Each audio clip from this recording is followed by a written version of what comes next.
So here we are with report number 2 on the ZR. I've already started work on it.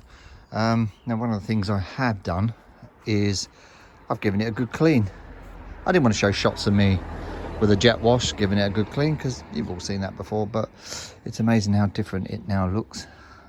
Much cleaner, get to assess things much better. So one of the first things I like to do when I get a car is that, basically clean inside, outside. One of the jobs I'm going to be doing today is trying to get these fog lights off.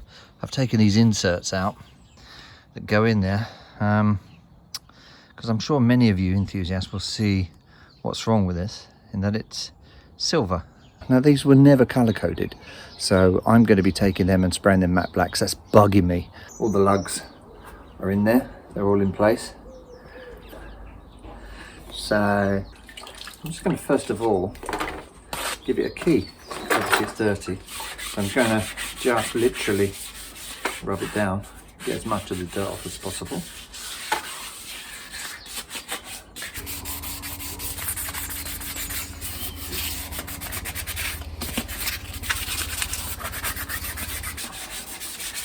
And literally give the new black paint something to stick to. And it doesn't need very much of a rub, I have to say. One done. One to go. I'm going to start giving it a good shake. This is well dry. I'm going to do the back first because that'll give me a kind of an idea of just the flow of the paint, that kind of stuff. Basically, if I get it wrong, it's on the back so no one gives a monkeys. Right, so here we go. We're going to do that bit there. Just a light coat, because I don't want to put too much on the back because, as I said, not too many people are going to see it, but I'm doing it because I just want it to be neat.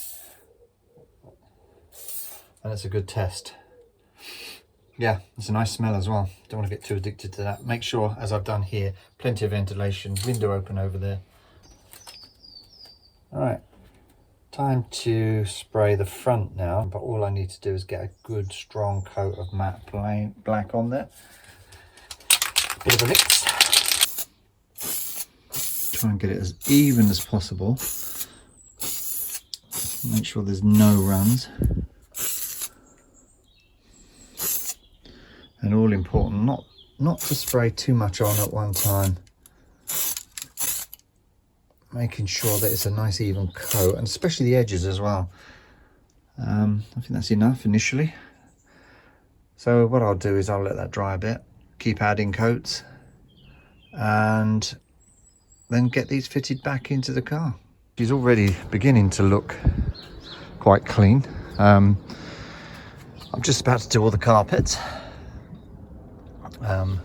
So that will make a big difference. I want to get it done quite early, again because it's damp, and I don't want it to get wet basically later. If it rains, the carpet, you remember the boot? I did that yesterday, cleaned that up, gave that a really good clean, and I discovered that the spare wheel had never been on.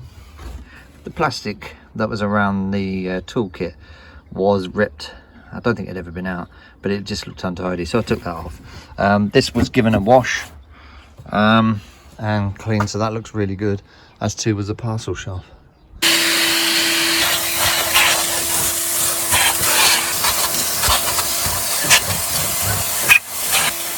One of the important things with doing the cleaning of the seats and the floor, because this is absolutely filthy, is not to overdo it really, because you'll end up soaking them. Now, the other interesting thing is, what does that water look like when you change it?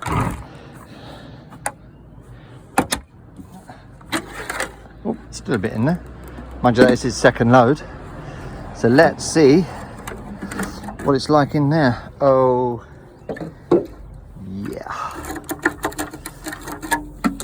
Yeah, that don't look good. Yeah, baby, that is such. Wow, look at that grit. You're sitting on that, walking on it. And it's amazing how much comes out, isn't it, really? But it's worth doing. It's worth doing and getting all that out of the car. I mean, that looks like sand, but I think it's just dirt. Who knows? So here's the completed fog light and indicator bezel, painted black. Nice finish, as you can see. So that should just fit in quite nicely there. You'll also see I've replaced, I had a couple of spares from my ZS of the fog lights. So I fitted there 2 new ones of them. They were foggy. So that just gives it that finishing touch. And of course a couple of new stainless steel screws. So now it's a question of fitting this in, hopefully. Just being very careful not to scratch it, obviously.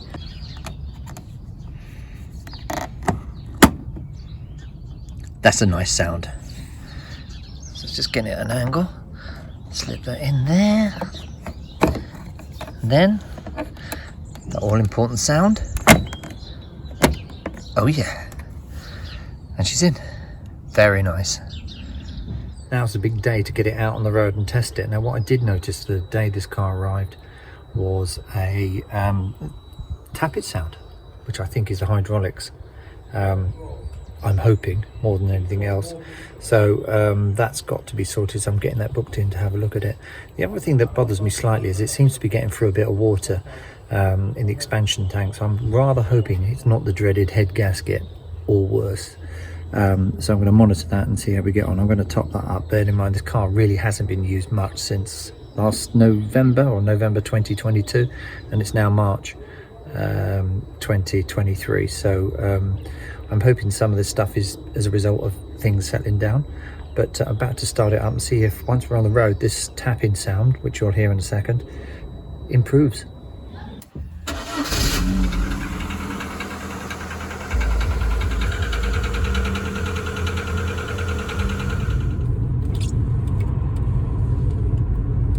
So for the first run that I've done in it, I have to say I'm a bit nervous about it because well, with a car that you've not driven, I've had it a few weeks, been doing a bit of work on it, and you know, never had really time to test it because I didn't get it insured and it's needed work done to it.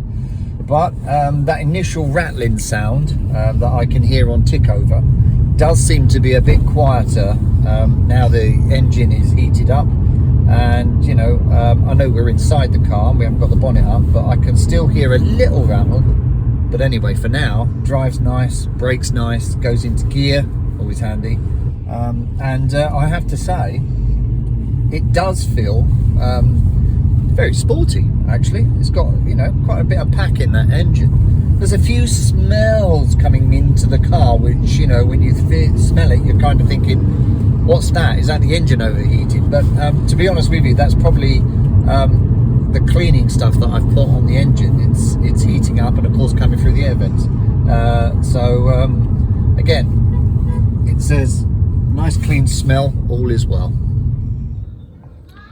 I mean, I've done the normal tests to see if that head gasket, obviously the engine's cold, so if the head gasket's gone, one of the ways you can tell that is to see if there's any residue, and that all looks pretty clean, as does inside the tank as well. I can't see any oil in there, so let's hope that's not very much. And of course the other way to check is to see, oh dear,